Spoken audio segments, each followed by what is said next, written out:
Parmi leurs propriétaires, tous manias du pétrole, certains philanthropes ouvrent des théâtres et des écoles. Le plus illustre d'entre eux, Zeynal Abdin Taguieff, un fils de cordonnier devenu millionnaire, finance la première école laïque pour filles musulmanes en 1901. Une révolution. Taguieff fait désormais rimer pétrole avec progrès. Le programme était très moderne pour l'époque. Une attention particulière était portée à l'éducation culturelle des filles. Il y avait un ensemble musical, mais aussi une troupe de théâtre. L'école possédait une salle de spectacle où les filles pouvaient se produire.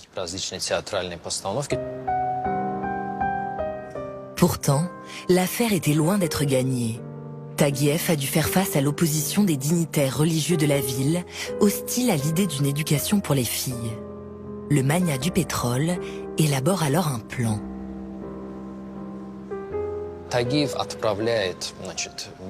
Taguieff a envoyé les représentants locaux les plus progressistes du clergé en périple dans les principaux centres musulmans, à la Mecque, à Machhad, dans le Khorasan et ailleurs. Là-bas, ces envoyés de Taguieff ont obtenu des attestations écrites de la part des principaux théologiens du monde musulman, indiquant que ni le Coran ni la charia n'interdisent aux filles de s'instruire au même titre que les garçons.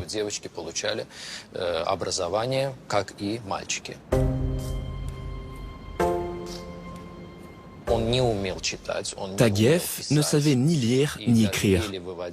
Il arrivait à peine à faire sa signature.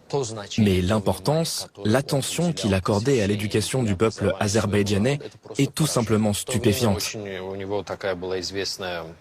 Il y avait cette célèbre phrase qu'il aimait répéter qu'en éduquant une fille, on éduquait toute une nation. Parce que l'éducation de chaque enfant repose en fait sur les épaules de sa mère.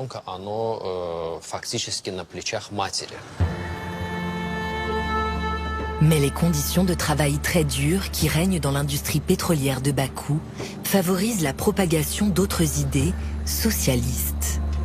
À partir de 1903, des grèves insurrectionnelles organisées par un certain Joseph Djougashvili, plus connu sous le nom de Staline, secouent Bakou. Elles préfigurent la révolution de 1917.